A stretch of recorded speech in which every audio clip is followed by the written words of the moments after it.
El caso de Lucrecia, basado en una experiencia anónima.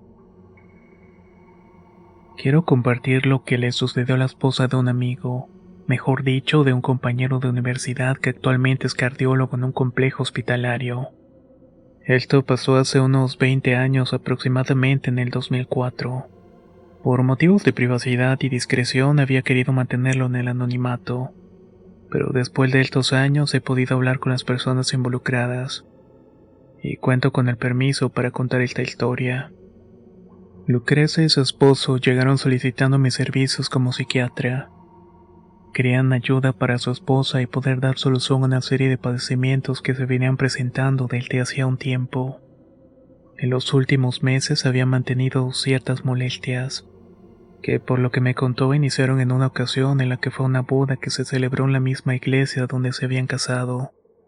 En aquella ocasión me contó que se sintió muy mal, sintió un dolor en el estómago y ganas de vomitar. Mantenerse en aquel sitio comenzó a volverse imposible.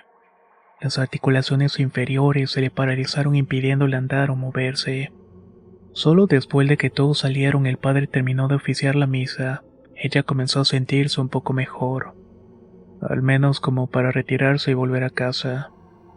Durante los siguientes días los malestares continuaron presentándose, impidiéndole realizar las actividades que normalmente realizaba. Por las noches comenzaba a presentar dolores de cabeza que se hacían más y más intensos. Cuando no era así, comenzaba a tener problemas de nerviosismo, crisis de ansiedad o ataques de pánico. Al principio se resistió a hablar de eso por miedo que creyeran que estuviera loca. Se automedicó, pero eso no le dio resultados. Como era una mujer sumamente apegada a la iglesia, creía que refugiándose en ella encontraría paz y equilibrio, pero resultó totalmente lo contrario. Semanas después de que comenzaron los malestares, asintió una peregrinación a pie de un santuario. Cuando entró al templo, sintió de manera extraña una alegría y amor profundo por ver a la Virgen, pero también un odio que le costaba mucho reconocer. Para ella era estar en un estado de bipolaridad profundo, sobre todo ante esas figuras y lugares que anteriormente le causaban mucha paz. Un día mientras estaba cocinando en casa, vio como un cuadro que tenía colgado en la sala donde aparecía la figura de Jesús en su forma del Señor de la Divina Misericordia. Comenzó a ascenderse a su rostro y su pelo. En ese momento pensó que estaba alucinando tal vez. Intentó acercarse a grupos de oración que le pudieran dar un poco de paz. Mientras más lo intentaba, tenía resultados contrarios. Sentía dolores de cabeza, pesadez en las piernas, ganas de vomitar, escalofríos en todo el cuerpo y en la cara. Eso también lo sentía en su casa hasta el punto de rechazar a su marido. Lo que lo llevó a tomar medidas más drásticas, por así decirlo, fue algo que le sucedió en las vacaciones de ese mismo año. Se fueron a la playa, pasaron unos días alejados del trabajo, de la rutina y de los hijos. Todo parecía que se trataba de una segunda luna de miel. Después de haber pasado juntos un domingo en el mar, al volver al lugar donde se estaban hospedando, Lucrecia se sentía muy molesta con su esposo, aunque habían pasado toda la tarde juntos. Él, en su intento de reconciliarse, comenzó a besarla y a hacerle el amor. Al principio ella le respondió los besos, pero de repente él se dio cuenta de que ella estaba ausente, como si durmiera, como si su cuerpo estuviera frío e inmóvil. La llamaba pero no respondía y consternado notó que su cuerpo se ponía rígido y empezaba a presentar contracciones como si le dieran descargas eléctricas. Primero fue en las piernas y después en todo el cuerpo. Junto a estos espasmos, su mujer emitía unos lamentos aterradores que asustarían a cualquier persona. Con esfuerzo estuvo tratando de impedir los movimientos en el cuerpo y cuando casi lo lograba, ella trataba de levantar la cabeza y tener los ojos abiertos de par en par. El iris se había oscurecido y las pupilas no estaban dilatadas. Sacando la lengua una y otra vez y emitiendo lamentos y gritos bestiales. Mi compañero médico estaba aterrorizado y sin reflexionar empezó a rezar. Se dieron cuenta de que algo no estaba bien y tenían que hacer algo. Fue en ese momento que decidieron acercarse a mí para ayudarse a salir de esa situación. Durante las primeras sesiones que estuve con ella, seguí el proceso como si se tratara de otro paciente con crisis de ansiedad. o con un trastorno que pudiera tratarse médicamente. Pero incluso yo, que soy bastante escéptico y que nunca antes en mi vida había pasado por fenómenos paranormales, comencé a sentirme de alguna manera que este no era un asunto que se tratara únicamente de cosas médicas. Al principio las cosas se tranquilizaron en su casa y con ella. Se fue sintiendo más estable, pero no pasó mucho tiempo antes de que otra vez las cosas comenzaran a descontrolarse. Volvía a tener ataques de cólera, se desesperaba y se ponía cada vez más y más nerviosa. Decía que se sentía como si fuera otra persona. Incluso tenía pensamientos bastante oscuros. De forma profesional no sabía ya qué hacer, y las cosas empeoraban porque ya no era algo que solamente se quedara en mi consultorio o mis sesiones con ella. Lo raro de la situación es que también lo comenzó a sentir en mi casa. Una noche después de volver del trabajo sentí como si alguien estuviera en la casa. Cuando me fui a acostar sentí esa misma presencia dentro del cuarto, y por un momento me pareció ver a esa figura de pie en la puerta. Era la silueta de un hombre alto que en un parpadeo desapareció.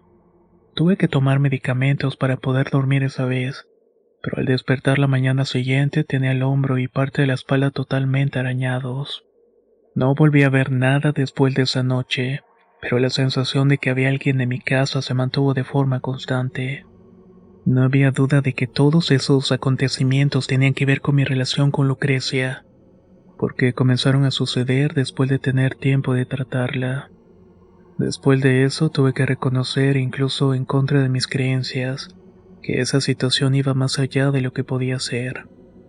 Platicando con mi amigo, el esposo de Lucrecia, ambos como hombres de ciencia y en nuestra calidad de médicos, estuvimos de acuerdo que eso sobrepasaba nuestro nivel racional y que el problema tenía que ver con algo paranormal, que debía tratarse directamente con un sacerdote. No quise decirlo tal cual, pero después de darle algunas vueltas, ambos coincidimos que se trataba de un caso de posesión, y que con quien debía acercarse era un sacerdote que hiciera exorcismos. Dejé de tratarla como paciente, pero me mantenía informado de la situación. En una llamada que hice con su esposo me confirmó que sin duda estaba poseída. Él y sus hijos lo habían comprobado una noche que ella comenzaba a gritarle a todos. Los miraba a la cara y les decía que ella era Lucifer. Dejo a la imaginación de que nos escucha el miedo, más bien el terror que les invadió. A pesar de que yo había dejado de verla, las cosas extrañas no dejaron de sentirse en la casa. Esa misma noche en la que mi amigo me comentó el episodio que había pasado en la que el demonio se manifestó, fue cuando me fui a acostar y comencé a escuchar unos aullidos. Les juro que era como si una jauría de perros estuviera suelta, y estos venían directamente hacia la casa. La piel se me erizó en ese momento y nunca antes en mis años de vivir aquí había escuchado algo semejante. En esos días hice cosas que jamás imaginé hacer, como encender cirios por las noches o rociar agua bendita por toda la casa. No fue hasta que un sacerdote del cual desconozco su nombre pudo liberar a Lucrecia de la posesión. Así fue que las cosas comenzaron a tranquilizarse. Tuve la oportunidad de reunirme con ellos después de aquello. Tuvieron que pasar más de 15 sesiones de exorcismos. Solamente con eso ella pudo liberarse completamente. Escuché de su propia boca que cada una de estas era más dolorosa que la anterior. Sentía que introducían una aguja muy larga llena de fuego que empujaba hasta que le llegaba a la garganta. Esto le provocaba un dolor indescriptible, casi como si el cuerpo se le prendiera en llamas. En esas sesiones, ahora tratadas por un sacerdote, no faltaron las escupidas, las malas palabras y movimientos bruscos en el cuerpo, así como ganas de atacar a los presentes. Solamente así es que pude recobrar también yo un poco la calma. A pesar de que han pasado 20 años y que afortunadamente no he vuelto a experimentar algo parecido, quise compartir esta historia sobre todo para aquellos quienes dudan todavía de la existencia del diablo. Como profesional puedo decirles que habiendo estado en varios tipos de crisis, ninguna de ellas fueron la causa de los males de Lucrecia y de sus comportamientos. Lo que vi en mi persona y en mi espacio es algo que científicamente no puede comprobarse, y que solamente se puede explicar de una manera. El diablo existe, y puedo decirles que yo lo encontré aquella vez.